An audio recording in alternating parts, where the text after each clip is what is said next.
వందేసినాము పేరు దేవుని రాజ్యము నాడు నేడు. ఆ రోజుల్లో దేవుని రాజ్యం ఎలాగుంది, నేడు దేవుని రాజ్యము ఎలా ఉండటానికి ఉద్దేశించబడింది అనే సంగతి మనం చదువుతున్నాం.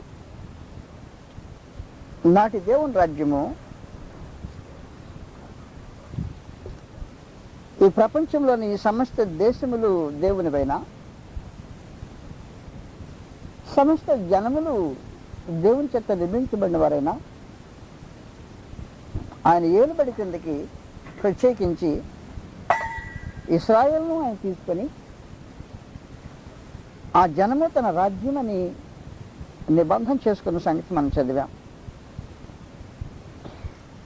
నిర్గమకాండం 19వ అధ్యాయంలో మీరు నాకు యాజకరూపమైన రాజ్యముగాను పరిశుద్ధమైన జనముగాను ఉండు అని. అది దేవుని రాజ్యము, యాజకరూపమైన రాజ్యం. ఈ రాజ్యంలోని ప్రజలు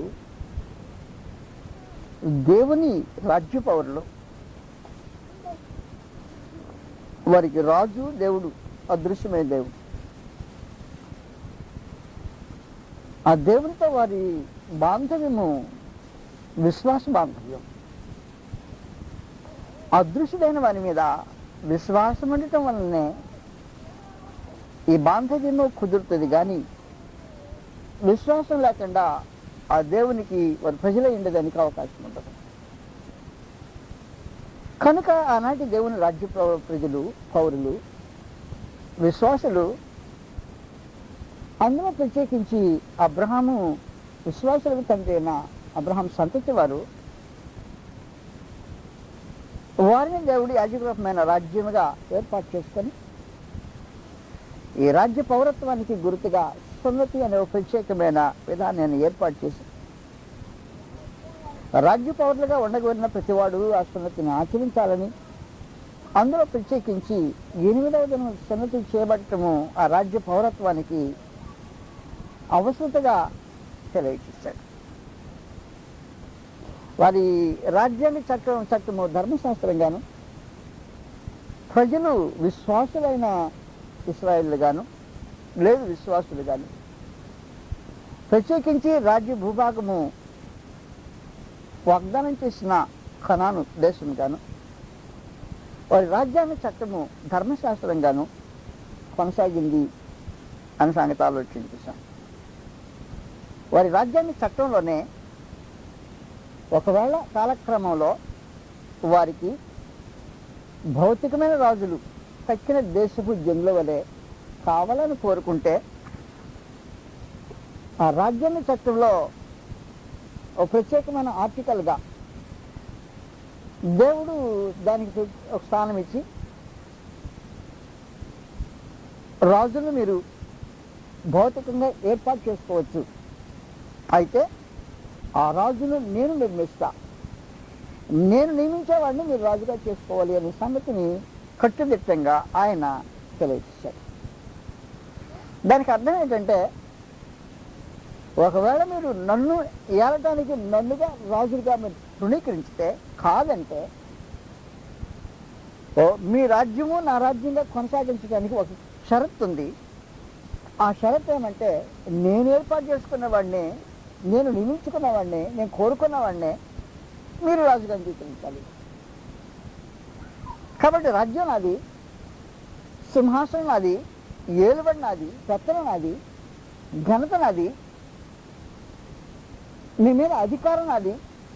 కానీ ఆ అధికార చలామణి కొరకు ఎలాంటి వాడైతే సరిపోతాడో అలాంటి వాడిని నేను కోరుకొని ఫలానా వాడిని రాజుగా నియమించుకోమని నేను సూచించితే, వాణిని మాత్రమే మీరు రాజుగా నియమించుకున్న రోజున ఇశ్రాయేలు దేవుని రాజ్యంగా కొనసాగుతారు అనే సంగతి మహాదేవుడు వారికి తెలియజేశాడు.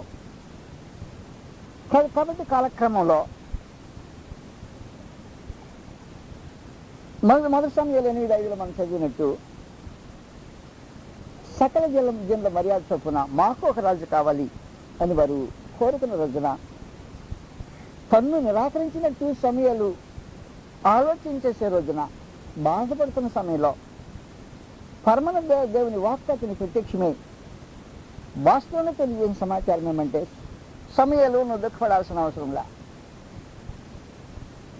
తమను వేళకున్నట్లు వారు నన్నే నిరాకరించారు. దాన్ని నిన్ను నిరాకరించినట్టుగా నువ్వు ఆలోచించాల్సిన పని లేదు. అయితే నా రాజ్యాన్ని కట్టడం ముందుగానే తెలియచేశాను కదా, అలాంటి వరకు ఒక కోరిక వస్తే రాజులను వారు నియమించుకోవచ్చునని, కనుక నా రాజ్యాంగ చట్టంలో నేను తెలియచేసిన ఆర్టికల్ని బట్టి ద్వితీయోపదేశకాండము 17:14 నుండి 17 వచనాల వరకు రాజుని ఏర్పాటు చేసుకోవచ్చు అని నేను తెలియజేసిన సమాచారాన్ని అనుసరించి రాజుని ఏర్పాటు చేసుకోవచ్చు, అభ్యంతరంలా అని మహాదేవుడు దానికి గ్రీన్ సిగ్నల్ ఇచ్చి లైన్ క్లియర్ చేసి రాజుని ఏర్పాటు చేసుకోవటానికి వారికి అనుమతినిచ్చి, ఏ రాజు ఏర్పాటు కావాలో పరమదేవుడే జనులకు సూచించి, సాత్వికుడై దీన మనసు కలిగిన ఒక యవనస్తుని ఆయన కనుగొని, అలాంటి బుద్ధి ఇశ్రాయేలులో ఆ సమయమందు ఇంకెవరికైనా ఉందో లేదో నాకు తెలియదు, కానీ నీకు పదవి ఇస్తాం, నీకు అధికారం ఇస్తామని తెలియజేసిన రోజున నేను దానికి పాత్రుని కాదు, నేను యోగ్యుని కాదు, అర్హుని కాదు అని ప్రదర్శించిన సౌలును మహాదేవుడు హెచ్చించి వారందరికీ ముందుగా బయటికి తీసుకుని వచ్చి, ఎడుగో నేను కోరుకున్నవాడు అన్నట్టు తెలియచేసి, తన రాజ్య సింహాసనం మీద నుండి మహాదేవుడు తాను లేచి సౌలును కూర్చుండబెట్టి రాజ్య కార్యక్రమాలు ఆధిపత్యం అతని చేతిలో అప్పగించి మహాదేవుడు దాన్ని చూచుకుంటా ఉన్నాడు. కాలక్రమంలో ఏం జరిగిందో నేను ఎక్కువసేపు మీతో మాట్లాడాల్సిన అవసరంలా, ఏ ఉద్దేశంతో సౌలు దేవుని యొక్క రాజ్య సింహాసనం మీద కూర్చుని పెట్టబడ్డాడో దాన్ని అతడు ఎక్కువ కాలం కొనసాగించడానికి మనసు లేనివాడై, దేవుని ఆలోచన నెరవేర్చడానికి ఉద్దేశించబడినవాడు రాదు, దేవుని కోరికను చలామణి చేయడానికి ఉద్దేశించబడినవాడు రాదు, దేవుని ధర్మశాస్త్రాన్ని నెరవేర్చడానికి, ఆయన రాజ్యాన్ని చట్టాన్ని అమలు చేయడానికి ఉద్దేశించబడినవాడు రాదు. కనుక దేవుని రాజ్యాంగ చట్టంలో రాయబడిన వాటిని అమలు చేయటము రాజు యొక్క పని అయ్యుండగా,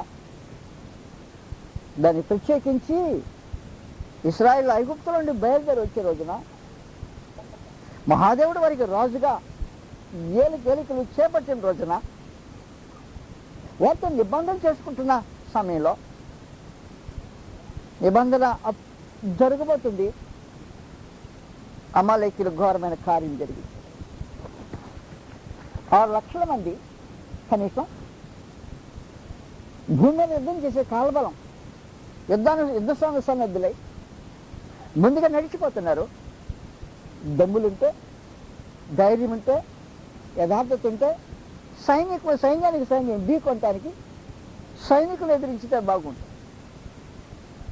ముందు సైనికులను పోనిచ్చి వెనుకున్న బలహీనులను పట్టుకొని అమాలేకులు ఊసకోసకు వస్తే దేవుడు తన రాజ్యాన్ని ప్రారంభించి అధికారం చేపట్టిన 10 దినాల కార్యం జరిగిస్తే ఆయన సహించలేకపోయింది.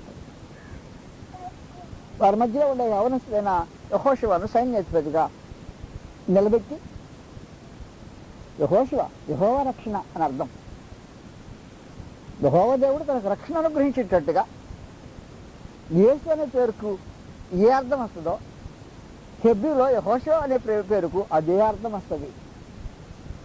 తెలుగులో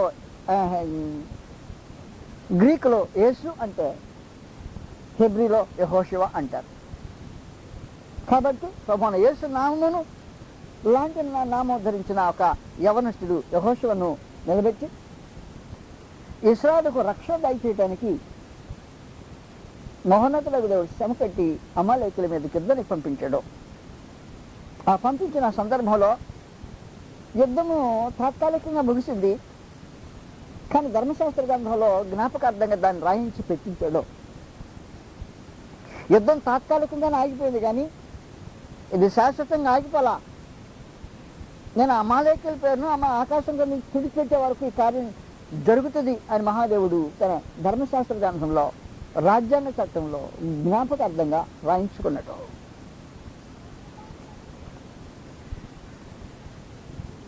నిర్గమకాండము 17వ అధ్యాయంలో యుద్ధం జరుగుతుంది. యుద్ధం జరిగిన తర్వాత ద్వితీయోపదేశకాండంలో దాని గురించి ప్రత్యేకమైన దాఖలు చేయించుకున్నాడు. నిర్గమ 17వ అధ్యాయంలో 14వ వచనం నుండి, అప్పుడు యెహోవా మోషేతో ఇట్లనెను, నేను అమాలేకీయుల పేరు ఆకాశము క్రింద నుండకుండా బొత్తిగా తుడిచివేయుదును కనుక జ్ఞాపకార్థముగా గ్రంథములో దీన్ని వ్రాసి యెహోషువకు వినిపించుము అనేసాడు.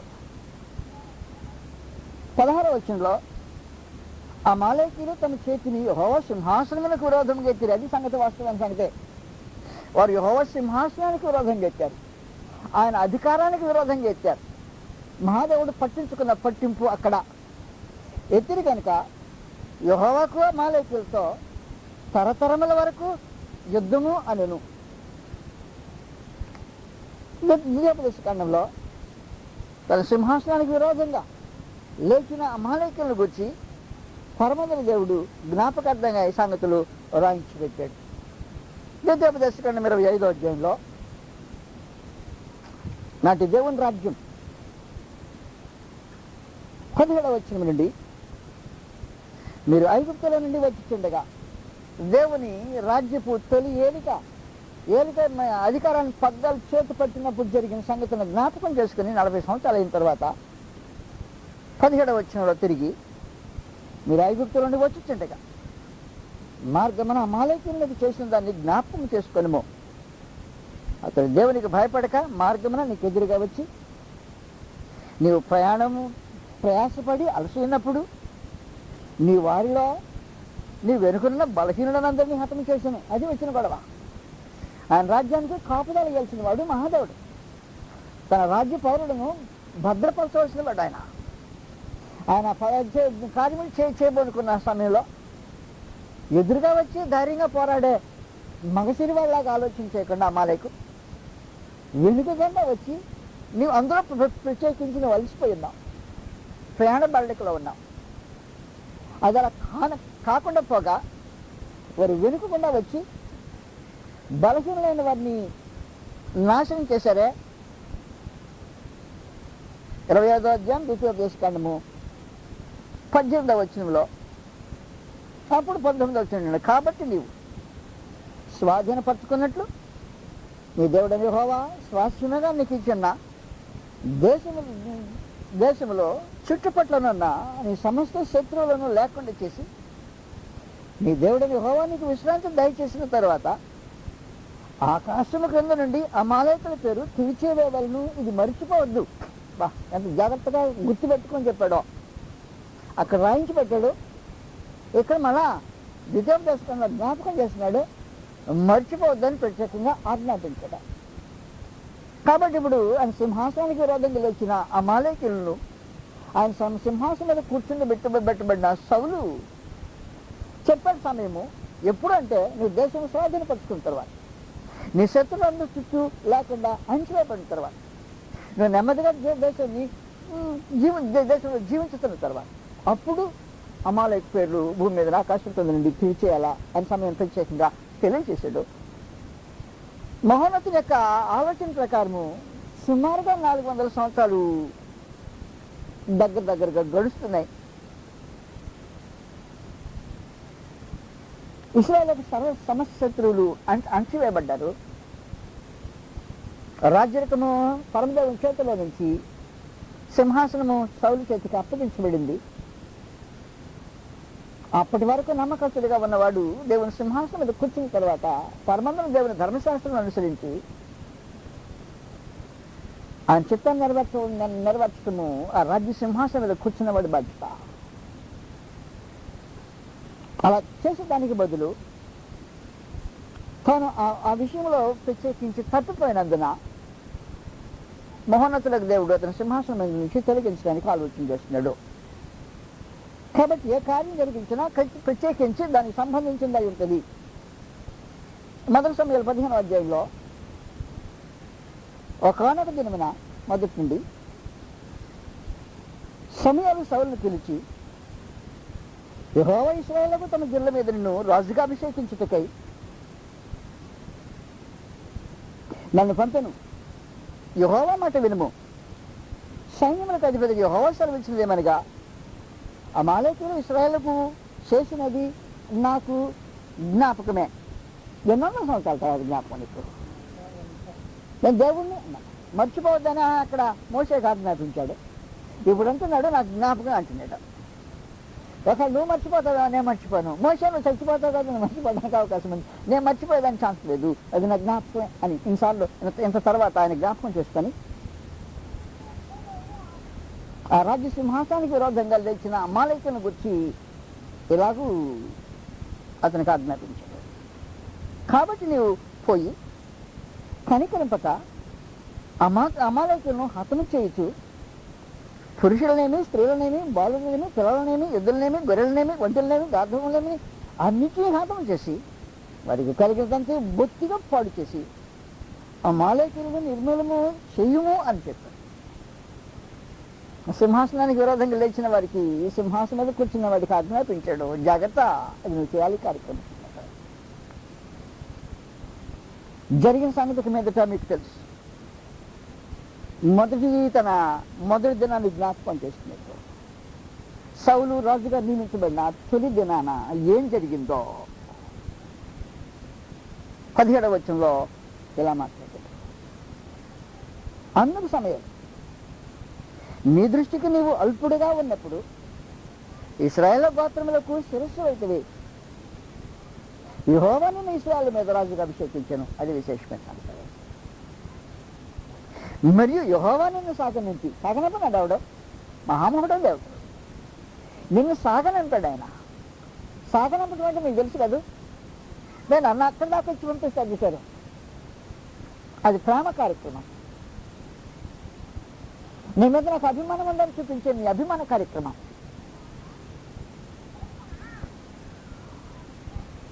మీరు నా మనసు మా హృదయంలో ఉన్నారు అని చూపించే మీ తత్వం యొక్క కార్యక్రమం. సాధనంతి మహాదేవుడు అదే కార్యక్రమం చేశాడు. సాధనంపేట హోమాన్ని ఆజ్ఞాపించలా. సాధనంతి అది నాకంటే మీకు చాలా మర్యాదగా అర్థం తెలుసు. మీరు సాధనంపటం మీ చేతైన మనుషులు. ఆ దానిలో మీ హృదయం ఎంత పవిత్రంగా, ప్రేమపూర్వకంగా, భక్తిపూర్వకంగా గురించి ఆలోచన చేస్తుంటుందో అదే ఆలోచన మహాదేవుడు తన మనసులో పెట్టుకుని ఆజ్ఞాపించి పొమ్మనకుండా ఆయన సాగనంపాడు. సాగనంపి నీవు పోయి పాపాత్ములైన అమాలేకుని నిర్మూలన చేయను, వారు లయము వరకు వారితో యుద్ధం చేయమని సెలవేగా. నువ్వు ఎందుచేత యెహోవా మాట వినక అది జరిగింది. ఇప్పుడు ఆయన ఆలోచన ఏమంటే, నా మాట విన్నవాడు నా సింహాసనం మీద కూర్చునేద్దని, నా సింహాసనానికి విరోధంగా లేచిన అమాలేకుడిని వాడు కనికరించుతుందని. సింహాసనానికి ఏమైనా గౌరవించాడా? కొన్ని సింహాసనం మీద కూర్చొని పెట్టినాను, నాకేమైనా గౌరవించాడా? నేను ఎవరి మీద సింహాసనాధిపతిని ఏలుబడి చేస్తున్నాడో, నా ప్రజలకు విరోధంగా జరిగిన ఈ కార్యక్రమాన్ని అతడేమైనా తన కార్యక్రమంగా నష్టపోయినట్టు తాను ఆలోచన చేశాడా? నా హృదయం ఆలోచన చేసినట్టు నా శత్రువుకు వచ్చి తన హృదయం ఆలోచించేలా అతను నా హృదయానుసారుడు కాదు. అందువల్ల మహాదేవుడు ఇంకొద్దని సింహాసనం మీద, నా హృదయానుసారుడు నా సింహాసనం మీద కావాలి, నా ఇష్టం చెప్ప నెరవేర్చేవాడు కావాలి, నా చిత్తము జరిగించేవాడు దాని మీద కూర్చుండాలి. ఇశ్రాయేలు కోరిక భౌతికమైన రాజుగా ఉండటం అవసరమే. దాన్ని నా ధర్మశాస్త్రంలో నేను ముందుగా అనుమతి ఇచ్చాను కాబట్టి ఈ రోజున భౌతికమైన రాజులకు నా సన్నిధిలో గుర్తింపు ఉంది. కానీ ఆ రాజు నా రాజ్యం చేసేవాడై ఉన్నాడు. విసర్జించాడట. దానికి వెనుకున్న అర్థమంతా విడమర్చి చెప్పేశాడు.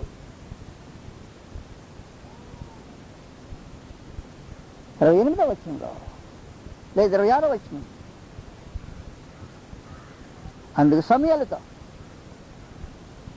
నీతో కూడా నేను తిరిగి అందుకు సమయాలు క్షమించాలి, నీతో కూడా నేను తిరిగి రాను. నీవు యెహోవా ఆజ్ఞను విసర్జించుతావు గనుక ఇశ్రాయేలుల మీద రాజుగా ఉండకుండా యెహోవా నిన్ను విసర్జించానంటే వెళ్ళిపోవనని తిరగగా సౌలు అతని దప్పుడు చెంగు పట్టుకున్నందున అది చిరిగను. అప్పుడు సమయంలో అతనితో ఇట్లా, నేడు యెహోవా ఇశ్రాయేలు రాజ్యమును నీ చేతిలో నుండి లాగివేసి నీకంటే ఉత్తముడైన నీ పొరుగు వానికి దాన్ని అప్పగించి ఉన్నాడు. అయిపోయింది. It's over. ఆర్గ్యుమెంట్కి స్థలం లేదు.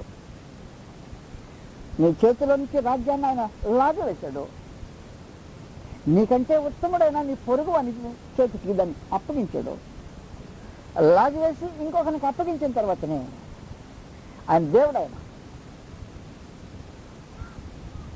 అప్పుడు చెప్పేసి, మరియు ఇశ్రాయేలులకు ఆధారమైన వాడు నరుడు కాదు. ఆయన అబద్ధమాడు, పశ్చాత్తాప. అయిపోయింది. It's all over. అయిపోయింది మొత్తం.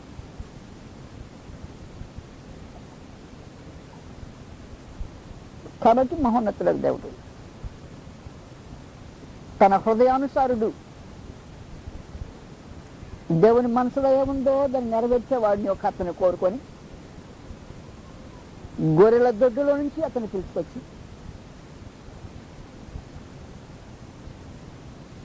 నాకు తెలుసు మానవ హృదయాలు, మనుషులు ఎక్కడ ఏం చూస్తారో నాకు అనవసరం, కానీ నేను మాత్రం చూసేది హృదయం. నా సింహాసనం మీద కూర్చుంది నా జనులు ఏలేవాడు నా హృదయానుసారుడే ఉండాలి. అలాంటి వాడు ఇశ్రాయేలు అందరిలో నేను వెతికితే గొర్రెలు కాసుకునే వాడు దగ్గర ఒకటి కనపడ్డాడు. గొర్రెల దొడ్లో నుంచి అతను తీసుకొని ఇప్పుడు పిలుచుకొస్తుంటాడు. 2వ సమయాల గ్రంథంలో 7వ అధ్యాయము నాటి దేవుని రాజ్యం. 2వ సమయాలు 7వ అధ్యాయంలో దేవుని గురించి, దేవుని గౌరవాన్ని గురించి, తన అంతస్తు గురించి, దేవుని అంతస్తుని గురించి వ్యత్యాసాన్ని ఆలోచించగలిగిన సహృదయం కలిగిన తను రాజే, కానీ హృదయపు ఆలోచనే రాజే కూడా నేను రాజునే కానీ నాకు రాజున్నాడే అని ఆలోచించగలిగినాడు. నేను ఇశ్రాయేలు మీద శిరస్సునే కానీ నాకు శిరస్సు అయిన వాడు ఉన్నాడే అనే భావన కలిగిన మనిషి. తను ఘనతలో జీవించుతుంటే తను నియమించిన వాడు అంతకంటే మరి ఎక్కువైన ఘనతకు పాత్రుడది ఎంచి తన పడక మీద పరుండి ఆలోచన చేస్తున్న మనిషి. నేను దేవదాంగాలతో కట్టబడిన ఈ మహా భవనంలో జీవిస్తూ ఉన్నా. నన్ను ఆయన సింహాసనం మీద కూర్చుండబెట్టిన ఆయన ఉన్నాడే, ఆయన నివాసం కొరకు డేరా మాత్రమే. ఇది తగింది కాదు అని ఆలోచించగలిగిన మనిషి. తన ఐశ్వర్యానికి, ఘనతకు, సమస్తానికి మించి అత్యున్నతమైన నివాసము తన దేవునికి మాత్రమే ఉండాలి, తనకంటే తన దేవుడు అధికుడై ఉండాలి అనే కోరిక, వాంఛ కలిగిన మనిషి. ఆ మనిషితో మహాదేవుడు ఇలా మాట్లాడుతున్నాడు 7వ అధ్యాయంలో 8వ వచనం ఉంటుంది. కాబట్టి నీవు నా సేవకుడికి దావీదుతో ఇలాగ సెలవు. కాబట్టి దేవుని సింహాసనం మీద కూర్చున్న వాడు ఎవడై ఉండాలి? దేవుని సేవకుడై ఉండాలి. అది విశేషం. దేవుని సేవ చేసేవాడు దేవుని సింహాసనం మీద కూర్చోడానికి అర్హత. దేవుని మాట వినేవాడు దేవుని సింహాసనం మీద కూర్చుంటానికి అర్హత. దేవుని చిత్తము నెరవేర్చేవాడు దేవుని సింహాసనం మీద కూర్చుంటానికి అర్హత. నా సేవకుడు దావీదుతో ఎలాగో చెప్పు, సైన్యములకు అధిపతికి యెహోవా నీకు సెలవిచ్చినదే మనకు, గొర్రెల కాపులోనున్న నిన్ను గొర్రెల దొడ్డులో నుండి తీసి ఇశ్రాయేలులకు నా జనుల మీద అధిపతిగా నియమించుతాను. నీవు పోవు చోట్లను నీకు తోటగా ఉండి నీ శత్రువులందరినీ నీ ఎదుటి నిలవకుండా నిర్మూలన చేసి లోకంలోని ఘనులైన వారికి కలుగు పేరు నీకు కలుగు చేస్తున్నాను. మరి ఇశ్రాయేలులను నా జనులు ఇకను కదిలింపబడకుండా తమ స్వస్థల మందు నివసించినట్లు దాని యందు వారిని నాటి, పూర్వము ఇశ్రాయేలులను నా జనుల మీద నేను న్యాయాధిపతులను నియమించిన తర్వాత జరుగుతూ వచ్చినట్లు దుర్బుద్ధి గల జనులు ఇకను వారిని కష్టపడక ఉండినట్లుగా చేసి నీ శత్రువుల మీద నీకు జయమిచ్చి నీకు నెమ్మది కలుగు చేస్తున్నాను. మరియు యెహోవానగు నేను నీకు తెలియజేయనిదేమనగా, నేను నీకు సంతానము కలుగుజే, నీ దినములు సంపూర్ణములైనప్పుడు నీవు నీ పితరులతో కూడా నిద్రించిన తరువాత నీ గర్భంలో వచ్చిన నీ సంతతిని హెచ్చించి రాజ్యమును అతనికి స్థిరపరచు. అతడు నా నామ ఘనత కొరకు ఒక మందిరము కట్టించును, అతని రాజ్య సింహాసనము నేను నిత్యముగా స్థిరపరచదు. నేను అతనికి తండ్రినయ్యుందును, అతడు నాకు కుమారుడయ్యుందును.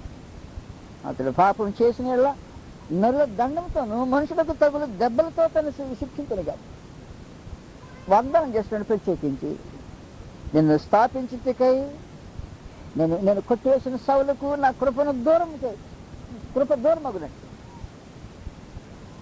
అతనికి నా కృప దూరము చేయను. అప్పుడు సౌలును ఒకసారి పోల్ చేశాడు, సౌలుకు నా కృప దూరం చేశాను అంటే వాడిని కుమారుడు తప్పు చేస్తే వాడిని దండిస్తాను. మెట్టుకు ఈ రాజ్య సంబంధమైన సింహాసన వాగ్దానము తొలగించును అని తెలంగాణ మాట్లాడారు. అందువల్ల మహాదేవుడు తన సింహాసనం ఏలికగా దావీదు సంతతిలో నుండి ఈ మనుషులు ఏర్పాటు చేసుకోవటానికి ఆయన తీర్మానం చేసుకున్నాడు. నాటి దేవుని రాజ్యము ఏలటానికని దావీదు సంతతి వారితో శాశ్వతమైన నిబంధన కూడా చేసి, ఒకవేళ వాడు తప్పు చేసినా సరే నరులు దండంతో నేను శిక్షిస్తాను, కానీ నేను సౌలుకు నా కృప దూరం చేశానే అలాగూ అతనికి దూరం చేయను అని వాగ్దానం చేశాడు. నమ్మదైన దేవుడు తన కార్యములు కొనసాగిస్తున్నాడు. రాజైన దావీదు చనిపోతాడు. అతని సింహాసనం మీద అతని కుమారుడైన సొలొమోనును దేవుడు తన సొలొమోనుగా అంగీకరించి ఆ రాజ్య సింహాసనం అతను స్వాధీనం చేయటం జరిగింది.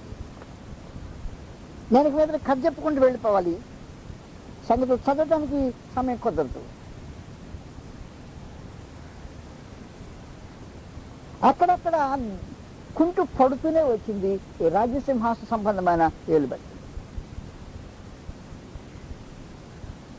ధర్మశాస్త్రంలో సింహాసనం మీద కూర్చున్న రాజు ఏం చేయకూడదో ప్రత్యేకించి చట్టం గీసిచ్చిన సంగతి మీకు చదివి వినిపించా. మొట్టమొదటిగా అతడు గుర్రములను ఎక్కువగా సంపాదించుకోకూడదు.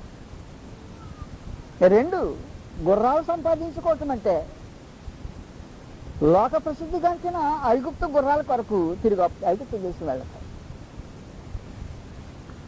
మొదటి కండిషన్.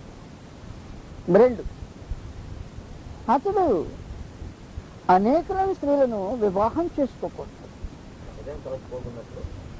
కాబట్టి వాస్తవానికి అతడు అనేకమైన స్త్రీలను వివాహం చేసుకుంటే జరిగే పర్యవసానమేమో హృదయాలు ఎరిగిన నాకు తెలుసునని ఎందుకు చేసుకోకూడదో కారణం చెప్తావు.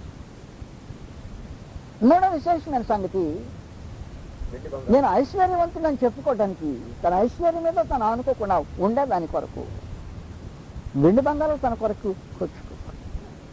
నాలుగవ విశేషమైన సంగతి, తన కొరకని ధర్మశాస్త్రం ఒక ప్రతిని రాసుకొని అది నేను యాజకుల చేత దగ్గర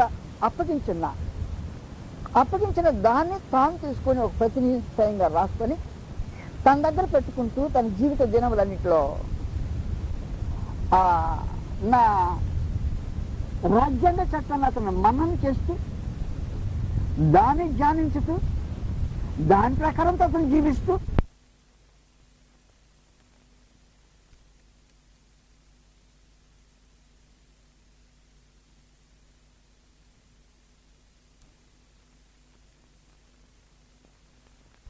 అంటే అతిక్రమించాడు. తన మొదటి కోరిక చొప్పున ఏ చోటుకి తిరిగి వెళ్ళొద్దని మహాదేవుడు ఆజ్ఞాపించడం, తన దారి డొంక అటుమలిచి అన్య స్త్రీని చేసుకోకూడదు. అయితే తన అంతస్తుకు తన గౌరవానికి సాటిగా ఆలోచన చేస్తే ఆనాటి నుండి ఐగుప్తు దేశం కంటే ఘనమైన దేశం లేదని, ఐగుప్తు రాజకుమార్తె కంటే గొప్పవారు లేదని భావంతో నేరుగా ఏ స్థానానికి వెళ్ళొద్దు అని ఆజ్ఞాపించాడో ప్రత్యేకించి అటు మళ్ళించి దారి అక్కడ నుండి రాజకుమార్తెను తెచ్చి తొలగి వివాహం చేస్తుంది. అది చాలదన్నట్టు తన వైవాహిక బాంధవ్యాన్ని బలపరచుకోవటానికి గాను ఐగుప్తు నుండి పేరు మోసిన గుర్రాలను తాను తెచ్చింది. చాలనంటే చాలదు అన్నట్టుగా కామాతురత గలబడై అని పరిశుద్ధ దేవుడు తెలియజేసినట్టు 1, 2, 3 కాదు, అధికంగా చేసుకోకూడదని చెప్పిన మాటను అధిగమించి 700 మంది రాజకుమార్తెలైన అది చాలదన్నట్టు నెక్స్ట్ ఇంకా పెళ్ళిళ్ళు కాకుండా ఉంచుకోవటాలు దిగి 300 మందిని ఉంచుకోవటము అదే జరిగింది. తన దేవునికి మక్కువతో ఎలాగూ మందిరాన్ని కట్టించాడో తమ భార్యల కొరకు అలాంటి మక్కువతోనే మరి గుడులు కట్టించి విగ్రహ గుడుల దగ్గర అతడు అలాగే మృతి. అది చాలదన్నట్టు ఐశ్వర్యంలో ధనుడై ప్రపంచంలో కీర్తినందినవాడై తన జ్ఞానం చేత లోకాన్ని ఆకర్షించినవాడై ఐశ్వర్య సంపదల్లో అనూహ్యంగా సంపాదించినాడు. వీటన్నిటిని పట్టించుకోకుండా పరమందును దేవుడిని విసర్జించి అన్ని దేవతలను పూజించారనే ప్రత్యేకమైన ఆ ఒక కారణాన్ని బట్టి మహాదేవుడు సొలొమోను తన సింహాసనం మీద కూర్చుని పెట్టుకోవడానికి ఇష్టపడలా. కానీ దావీదు తను చేసిన వాగ్దాన్ని జ్ఞాపకం వచ్చింది. నా సేవకుడైన దావీదు నిమిత్తము నేను కోరుకున్న నా యెరూషలేము నిమిత్తము అని ప్రత్యేకించి మాట్లాడి సొలొమోను తీసివేస్తానేమో కానీ దావీదుతో నేను చేసిన వాగ్దానాన్ని తీసివేయను అనే స్థిర హృదయంతో సొలొమోను కుమారుడైన రెహబాముకు రాజ్యపు గుర్తుగా ఇశ్రాయేలును 12 గోత్రాలను 2 ముక్కలుగా ఒక పెద్ద భాగం 10 ముక్కలు కలిగిన ఒక భాగం గాను 2 ముక్కలు కలిగిన మరొక భాగం గాను చించి 10 గోత్రాలు అతని సేవకునికి 2 గోత్రాలు మాత్రమే దావీదు ముఖాన్ని తెచ్చి ఆ దీపం నిలబెట్టాలనే ఉద్దేశంతో రెహబాముకు ఇవ్వటం జరిగింది. మహోన్నతుల దేవుని రాజ్యము కొనసాగుతోంది. పరమగల దేవుడు వారి మధ్యలో సేవించబడుతున్నట్టు రాజు అధికమైన భక్తి తత్వం కలిగిన వాడు కాకపోయినా ఆయన వాగ్దానం చేసినట్టు తన తప్పులకు మనుషుల దెబ్బలతో శిక్షించటం, కృపను దూరం చేయకుండా కార్యక్రమాన్ని కొనసాగిస్తున్నట్టు రాజైన రెహబాము దావీదు సింహాసనం మీద కూర్చుండి తన ప్రజలను ఏల్తున్నట్టు కాలం కొనసాగుతాను.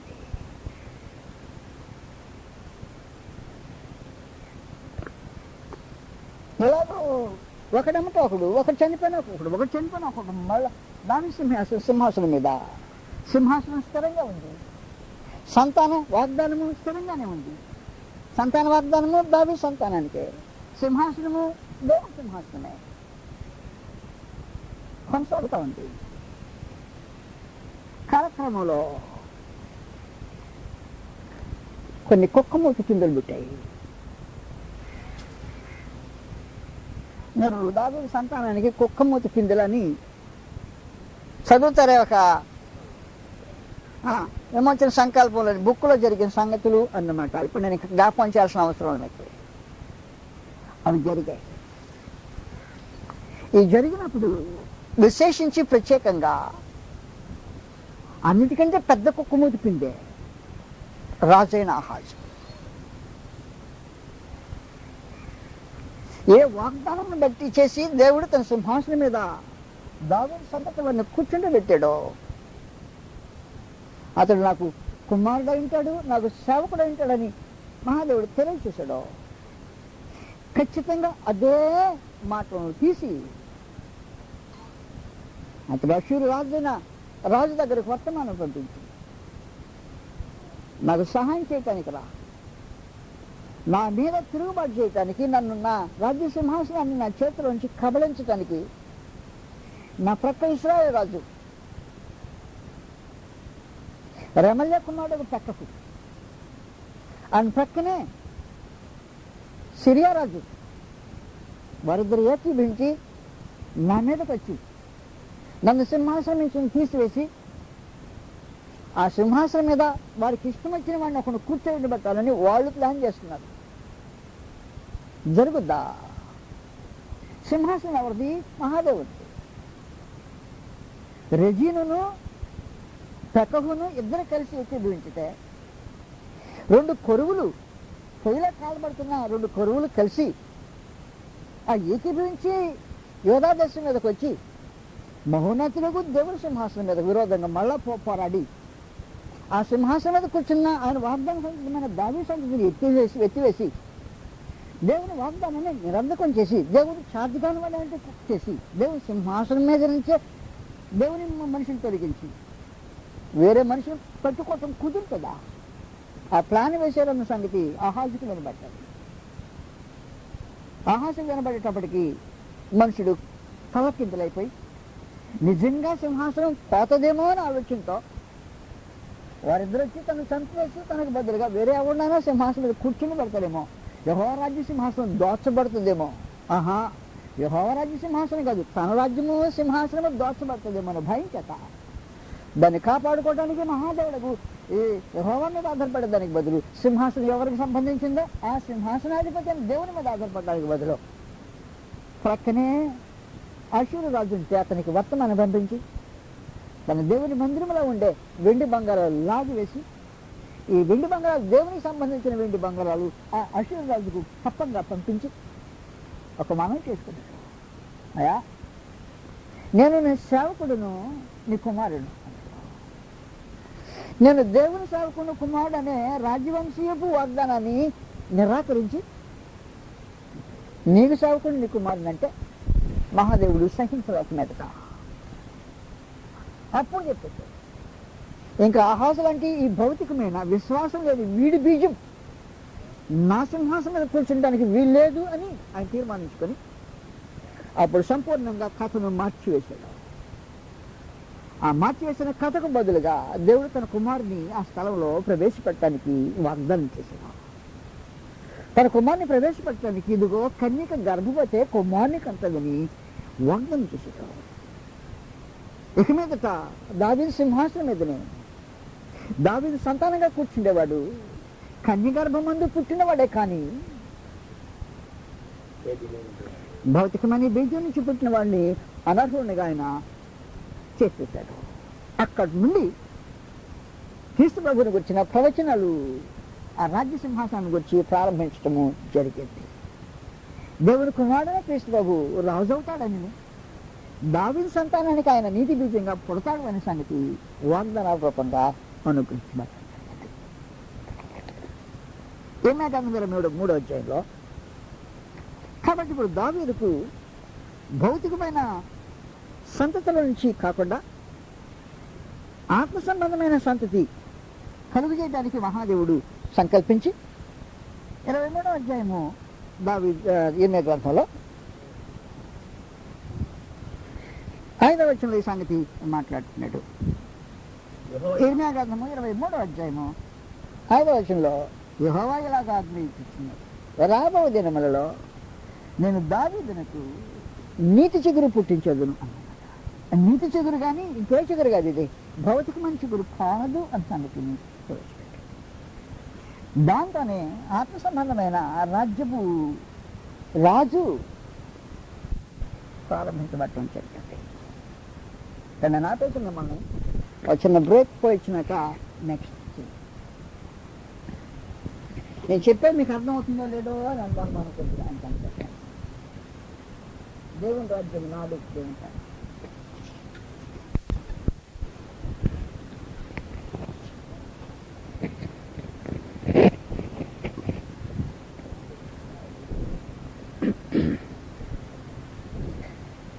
దేవుని రాజ్య సింహాసనం మీద ఆసీనుడైన వాడు దేవుని సేవకుడును, నిబంధన బట్టి దేవుని కుమారుడనై ఉండాలి. దావీదుతో మహోన్నతుడగు దేవుడు వాగ్దానం చేసిన ఆ దినాన నీ కుమారుని నేను నా కుమారునిగా స్వీకరిస్తా, అతను నా సేవకుడై ఉంటాడు కనుక దేవుని సింహాసనం మీద కూర్చుండే దావీదు సంతతి వాడు దేవుని సేవకుడును, దేవుని కుమారుడునై ఉండాలి. ఆహాజు ఆ నిబంధనను మీరి అష్షూరు రాజును తనకు తండ్రిగాను యజమానిగాను అంగీకరించి రాజ్య సింహాసనం మీద కూర్చుండి దేవుని రాజ్య పరిపాలన చేసే రాజుకు ఉండవలసిన లక్షణాన్ని కోల్పోయిన కారణాన పైగా అతనికి అవకాశం ఇస్తే యెహోవా నిన్ను కాపాడతాడు. ఆ సింహాసనం మీద నిన్ను కాపాడటం మాత్రమే కదా, ఆ సింహాసనాన్ని కాపాడతాడు అని ఎంత బుజ్జగించి మాట్లాడటానికి ప్రయత్నం చేసినా యెషయా మాట అతను వినకుండా తన మీద పెద్ద భక్తి కలిగిన వాడని చూపించుకోవడానికి గాను నేను అడుగను యెహోవాను శోధింపును అని పెద్ద శోధించిన వాళ్ళలాగా మాట్లాడి నిబంధన దాటి వెళ్ళిపోయినప్పుడు యెషయా ద్వారా పరలోకమందున్న దేవుడు దావీదు సంతతి వారికి ఈ సంగతి మాట్లాడాడు. దావీదు వంశస్థులారా, యెహోవా మాట ఆలకించుడి, మనుషులను విసికించినది చాలదన్నట్టు మీరు యెహోవాను కూడా విసికించరా అని. మీతో నేను విసుగుపడి సరిపోయింది, అవసరం వ్యక్తినేత నా రాజ్య సింహాసనం మీద కూర్చుండి నా జనులను విసికించారు, అది చాలదన్నట్టు ఆఖరికి నన్ను కూడా విసికించడానికి వెనక్కి తిరిగారా అని. కాబట్టి ఇక మీదట భౌతిక సంబంధమైన దావీదు వంశస్థులు నా సింహాసనం మీద కూర్చోడానికి వీలు లేదు అని తన కుమారుని దావీదు కుమారునిగా చేయటానికి, తన కుమారుని తనకు సేవకుడుగా చేసుకోవటానికి మహాదేవుడు సంకల్పించి అక్కడ నుండి మెస్సియాను గురించిన ప్రవచనాలు చెప్పించడం మొదలుపెట్టాడు. కాబట్టి ప్రభువు తానే ఒక సూచన మీకు చూపును, కన్యక గర్భవతి కుమారుని పని అతనికి ఇమ్మానుయేలుని పేరు పెట్టాడు. వాస్తవానికి ఆయన మాట చేశాడు. ఇక దావీదు యొక్క భౌతికమైన బీజమైన ఆహాజు గర్భంలో నుండి భౌతికమైన సంతతి ద్వారా నేను ఇక వాగ్దానాన్ని, సంతాన వాగ్దానాన్ని సాగించును అని తీర్మానం చేసి ఇతని భౌతిక బీజం కొనసాగడానికి వీల్లేదు అని చెప్పి ఇంకొద్దు భౌతికమైన బీజం వద్దు, రాజ్యవంశమే కానీ కన్యక గర్భవతి కాబోతుంది అని సంగతి మాట్లాడాడు.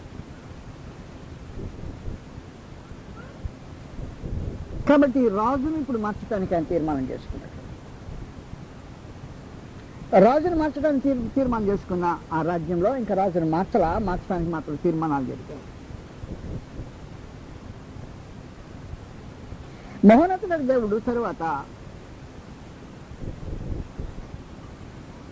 రాజ్య సంబంధమైన ప్రజలను మార్చాలని ఆలోచన చేశారు. ఈ భౌతికమైన ఇశ్రాయేలు శరీర సంబంధులు తమ సున్నత మీద అతిశయపడేవాళ్ళు. దేవుని గుణాతిశయములు ప్రచురం చేయడానికి బదులుగా తమ అహంభావాన్ని, తమ మతాన్ని, తమ గొప్పతనాన్ని, ధర్మశాస్త్రం కలిగినందుకు తమ విశేషమైన సంగతిని చాటుకుంటుండే వారిని కాదని అనమాట. ఇక మీదట నా రాజ్య పౌరులు భౌతికమైన ఇశ్రాయేలు కాదు అనే తీర్మానానికి మహాదేవుడు రావటానికి దగ్గర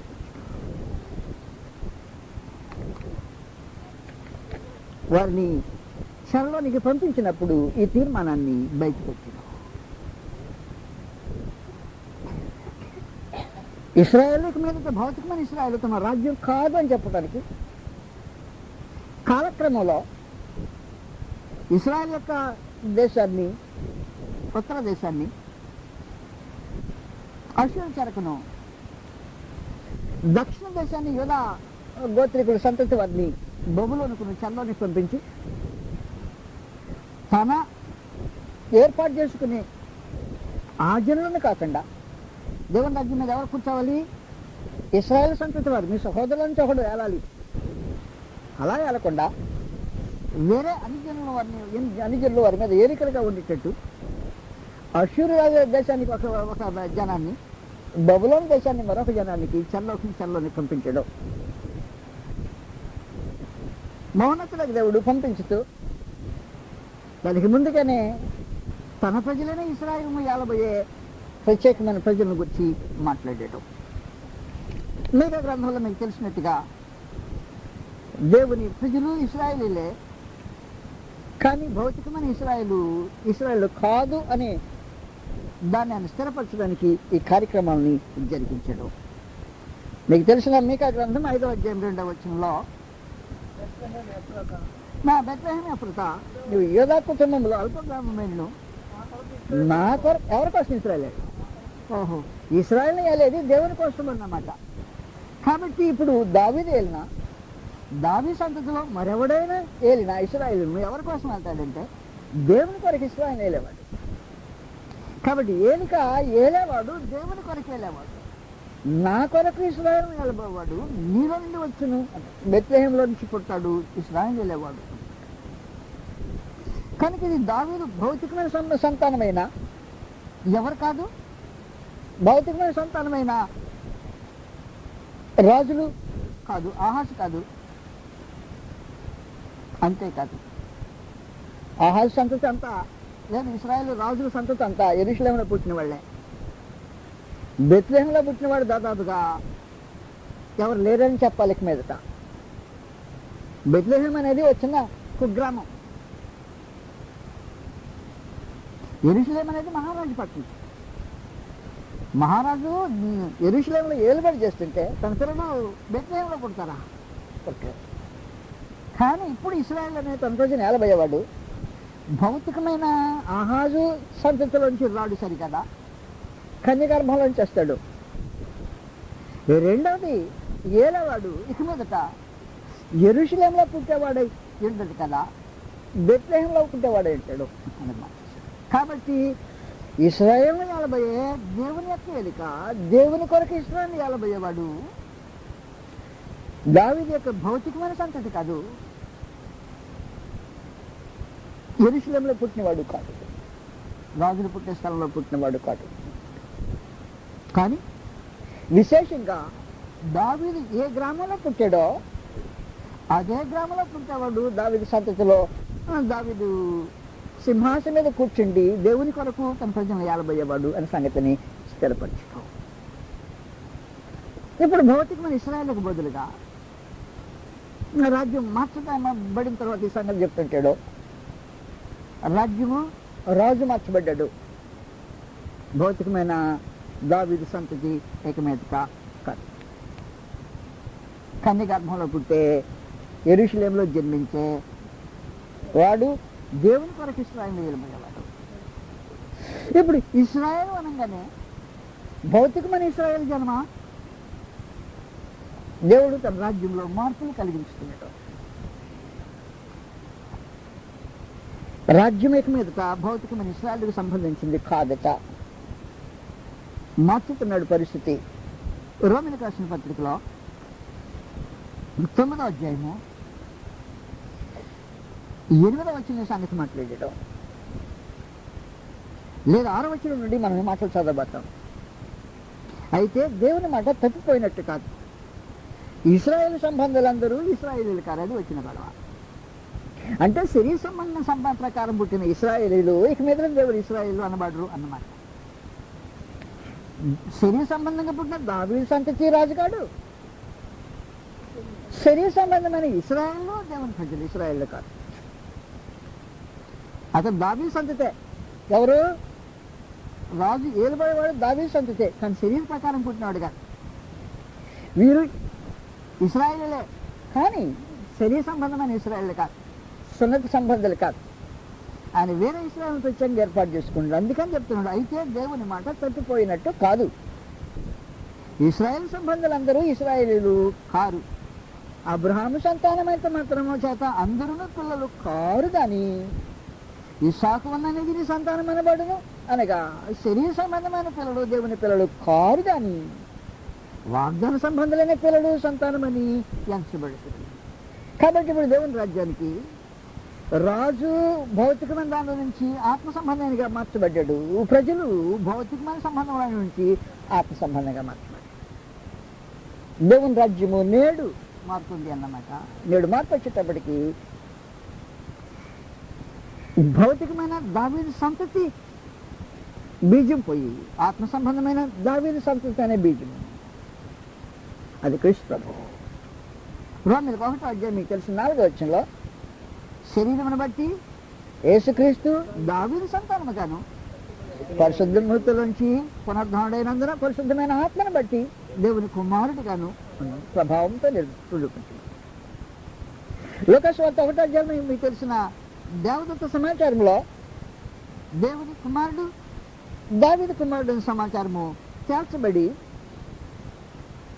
31వ వచనంలో ఇదిగో నీవు గర్భము ధరించి కుమారుని కని ఆయనకు యేసు అని పేరు పెట్టి ఆయన గొప్పవాడై సర్వోన్నతిని కుమారుడు అనబడింది. ప్రభు అయిన దేవుడు ఆయన తండ్రి అయిన దావీదు సింహాసనము ఆయనకి ఇచ్చింది. ఆయన యాకోబు వంశస్థులను యుగయుగములు. కాబట్టి ఇప్పుడు జనులు మార్చబడ్డారు, రాజు మార్చబడ్డారు. ఇప్పుడు ఇంకేం మార్చబడాలంటే రాజ్యాంగ చట్టం మార్చబడాలి. రాజ్యాన్ని చట్టం మార్చబడటానికి మొట్టమొదటి ధర్మశాస్త్రంతో దేవుడు తన ప్రజలు ఏటానికి ప్రయత్నం చేస్తే, ధర్మశాస్త్రంలో ఎవడు దేవుని రాజ్య పౌరుడిగా సంపూర్ణంగా రూపొందలేకుండా పోయిన కారణాన, ఎంత బతిమాలిన వారు ఆ నియమానికి తిరిగి రాలేకపోయిన కారణాన మహాదేవుడు ఇన్నా గ్రంథం మీకు తెలిసినట్టు 31వ అధ్యాయంలో నిబంధనలు మార్చి నేడు ప్రజలు ఆత్మ సంబంధమైన ఇశ్రాయేల్, నేడు రాజు ఆత్మ సంబంధమైన రాజు. నేడు నిబంధన కొత్త నిబంధన, ఆత్మ సంబంధమైన నిబంధన. అక్షరము కాదు ఆత్మ, అందుకు ఆత్మ అని పేరు పెట్టింది. అక్షరమునకు కాదు కనుక ధర్మశాస్త్రమునకు కాదు కానీ ఆత్మకే అంటే కొత్త నిబంధనకు అన్నమాట. కాబట్టి అక్షరము ఆత్మ అనే ప్రత్యేకమైన వ్యత్యాసము 2 కొరింథీ 3వ అధ్యాయంలో విశేషంగా చెప్పిన కారణం అది. నిబంధన ఆత్మ సంబంధమైన నిబంధన. కాబట్టి మనము 2 కొరింథీకి వెళ్ళక ముందు ఇర్మీయా గ్రంథం 31వ అధ్యాయంలో మహాదేవుడు తన నిబంధనను మార్చి తన నూతన జనం కొరకు నూతన నిబంధన చేస్తున్నాడు. అది కొత్త నిబంధన అనే సమాచారము మనకు తెలిసిందే. ఇదిగో నేను ఇశ్రాయేలు వారితోను యూదా వారితోను కొత్త నిబంధన దినములు వచ్చుచున్నవి చెప్పేశాడు. ఇదే యెహోవా. కాబట్టి ఆయన ఇప్పుడు చట్టమే, ఆయన రాజ్యాంగ చట్టము దేవుని రాజ్యానికి కొత్త నిబంధన. ప్రజలు ఆత్మ సంబంధమైన ఇశ్రాయేలు, ఏలిక ఆత్మ సంబంధమైన రాజ్యం. ఆయన రాజ్యము ఇహలోక సంబంధమైనది కాదు. క్రీస్తు ప్రభు మీకు తెలిసినట్టే యోహాను సువార్త 18వ అధ్యాయంలో మాట్లాడి మాట్లాడి నా రాజ్యము ఈ లోక సంబంధమైంది కాదు, నా రాజ్యం ఈ లోక సంబంధమైనది అయితే నేను యోధులకు అప్పగింపబడుకున్నట్లు నా సేవకులు పోరాడుదరు కానీ నా రాజ్యము ఇహ సంబంధమైంది కాదు అని. అందువల్ల దేవుని రాజ్యం నేడు పరలోక రాజ్యం అని పిలువబడింది కారణం. దేవుని రాజ్యము పరలోక రాజ్యం, దేవుని రాజ్యము భౌతికమైన రాజ్యం కాదు. కనుకనే ఈ పరలోక రాజ్యం కొరకు మనుషులను సిద్ధపరచడానికని దేవుడు తన ప్రవక్త అయిన బాప్తిస్మం ఇచ్చి యోహానును పంపించుతుండే. ధర్మశాస్త్రం యొక్క కడాపటి ప్రవక్త అయిన క్రీస్తు యేసును పంపించడం జరిగింది. రాజ్యము ఆత్మ సంబంధం కాబట్టి అది పరలోక రాజ్యం కానీ భూ సంబంధమైన రాజ్యం. మనుషులు భూ సంబంధమైన రాజ్యం కొరకు ఒకనాడు వెతికారు, కానీ మార్చబడిన తర్వాత కూడా అది భూ సంబంధమైన రాజ్యం దగ్గర నుండి పరలోక సంబంధమైన రాజ్యంలోనికి మార్చబడిన తర్వాత కూడా అదే కళతో చూస్తుంటే దేవుని రాజ్యం కనిపించట్లా మనుషులకి. పరలోక రాజ్యాన్ని భూలోక రాజ్యాన్ని చూస్తే కనిపించేది ఎలాగూ? రాజ్యం యొక్క రూపు ఆత్మ సంబంధంగా మార్చబడి భూ సంబంధమైన దాని నుండి పరలోక సంబంధమైనదిగా ఆయన తీసేశాడు. దాని సభ్యత్వం మార్చాడు. ఈ సభ్యత్వము ఇదివరకైతే ఇశ్రాయేలీలు 8వ దినాన మగబిడ్డకి సున్నతి చేసిన రోజున రాజ్య పౌరుడయ్యేవాడు. ఈ రోజున అలా కాదు. ఆ రాజ్య పౌరత్వానికి మనుషులు కొత్త జన్మెత్తాలా దాన్ని చూడాలంటేనే. ఎందుకంటే ఆయన భౌతికమైన రాజ్యం కానుండి పరలోక రాజ్యంగా మార్చాడు కనుక ఈ చూపుతో చూడటానికి వీళ్ళకుండా కొత్త జన్మెత్తితే ఆ రాజ్యం కనిపించిన తర్వాత చూసిన తర్వాత కూడా ప్రవేశించకుండా ఉండేదానికి అవకాశం ఉంటుంది. కనిపించింది, చూశాను, ప్రవేశిస్తావా, కుదరదు నాకు అనే అవకాశం ఉంటుంది. కానీ మెట్టుకు దేవుని రాజ్యం చూడాలంటే, పరలోక రాజ్యాన్ని చూడాలంటే మనుషులు ఈ జన్మతో, ఈ కళ్ళతో, ఈ ఆలోచనతో, ఈ భావంతో, ఈ గ్రహింపుతో, ఈ తత్వంతో ఖచ్చితంగా తెలుసుకోవటానికి అవకాశం. దాన్ని తెలుసుకోవటానికి అనే మనుషుడు ఆత్మ సంబంధి అయి ఉండాలా, ఆత్మ సంబంధమైన బోధ వినాలా, ఆత్మ సంబంధమైన సంగతులు తెలుసుకోవాలా, ఆత్మ సంబంధమైన దేవుని భావన గ్రహించాలా, దేవుని యొక్క ఉద్దేశాన్ని మనుషులు చేతగా తెలుసుకొని ఉండాలా. అప్పుడు దేవుని రాజ్యం అంటే ఓహో. ఈనాటికి మనుషులకు దేవుని రాజ్యం కంటికి కనబడకుండా ఉండడానికి ఒకే ఒక కారణం ఏమంటే పరలోక సంబంధమైన దాన్ని భూ సంబంధంగా చూడటానికి మనిషి ఆలోచన చేస్తున్నాడు. పరలోక రాజ్యం సమీపించండి అని ఆయన కోరితే ఎక్కడుంది, ఎప్పుడు స్థాపిస్తారు రాజ్యం భూమి మీద అని అడుగుతారు. కాబట్టి పరలోక సంబంధమైన రాజ్యం చూడటానికి భూమి మీద చూసినా, భూ సంబంధమైన ఆలోచనతో చూసినా అది కనిపించేది కాదన్నమాట. ఒకవేళ కనిపించినా నువ్వు ప్రవేశించకుండా వెళ్ళిపోయే అపాయం ఉంటుంది. ఆ రాజ్యంలో ప్రవేశించడానికి జన్మే కొత్త జన్మ కదా. ఆ జన్మ నీటి మూలంగా, ఆత్మ మూలంగా జన్మించే జన్మ అని ప్రత్యేకించి తెలియజేయటం జరిగింది. ఒకడు నీటి మూలముగాను ఆత్మ మూలముగాను జన్మించుతున్న కానీ పరలోక రాజ్యంలో ప్రవేశం నేర్త నిశ్చయంగా చెప్తాను. నేను హార్మోన్స్ పొందానయ్యా, బాప్తిసం కూడా పొందాను, మరి దేవుని రాజ్యం కనిపించింది. అదే ఇప్పుడు ఎందుకు వచ్చింది? దేవుని రాజ్యం ఎప్పుడో వచ్చిందంటే అడు మారు మనసు పొందడం, బాప్తిసం అంతకంటే బాగా. అంటే నీళ్ళలో మునగలేదన్న ఉద్దేశము కాదు. ఆ బాప్తిస్మము అనే దేవుని రాజ్యంలో ఒక మనిషిని పెట్టేది పునర్జన్మకు సంబంధించిన స్నానం కానీ నీళ్ళలో ముడికిని మునుకటం కాదు. అది పునర్జన్మ సంబంధమైన స్నానం దానికి సంబంధించి. ఈ పునర్జన్మ ఎత్తిన ఈ మనుషులు మాత్రమే ఆ రాజ్య పౌరులు, సభ్యులు అనడానికి అవకాశం ఉంటుంది. ఆ రాజ్యంలో ప్రవేశించడానికి మనుషుడు ఆత్మ సంబంధమైన ఆలోచన కలిగిన వాడే, ఆత్మ సంబంధమైన భావాలతో కలిగిన వాడే ఇంటిని తప్ప తనకు కనబడలేదు, కొత్తగా జన్మించితేనే తప్ప దానిలో ప్రవేశించలేదు అని. కనుక రాజ్య సంబంధమైన పౌరులు కొత్తగా జన్మించిన వారు, రాజు కన్యగర్భంలో పుట్టినవాడు, నిబంధన కొత్త నిబంధన భూమి ఇశ్రాయేలు దేశానికి సంబంధించింది కాదు. ఇశ్రాయేల్ జనానికి సంబంధించింది, దేశానికి, ఆ ప్రాంతానికి సంబంధించింది కాకుండా సర్వ సృష్టికి సంబంధించింది, సర్వలోకానికి సంబంధించింది ఈ భూమి. దేవుని రాజ్యము నేషనలిస్టిక్ రాజ్యం, అంటే ఒక జాతీయ రాజ్యం కాకుండా దేవుని రాజ్యము సార్వత్రికమైన రాజ్యమైంది, అన్ ఇంటర్నేషనల్ కింగ్డమ్. ఆత్మ సంబంధమైన దేవుని రాజ్యము సార్వత్రికమైన రాజ్యం. ఈ రాజ్యంలోని ప్రజలు రక్తం చేత కొనబడే ప్రజలు. ఎంత విలువైన మనిషిలో నేను మామూలుగా చెప్పడానికి నా నోరు చేత కాదు, నా భాష నాకు చేత కాదు. రాజు తన ప్రజలను కొనుక్కుంటాడు. రాజు తన ప్రజలను తన కోసమే పవిత్రం చేసుకుంటాడా? రాజు తన ప్రజలను తన సొత్తుగా చేసుకుంటాడా? రాజు ప్రజలు తన రాజు యొక్క సొత్తు. రాజు ప్రజలు రాజు శుద్ధీకరించుకున్న ప్రజలు. రాజు ప్రజలు రాజు తన రక్తంతో కొనుక్కున్న ప్రజలు.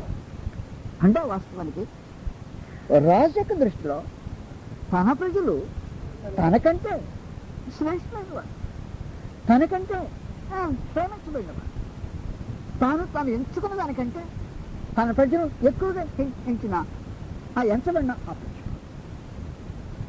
కాబట్టి దేవుని రాజ్యపు ప్రజలు క్రీస్తు ప్రభు రక్తం చేత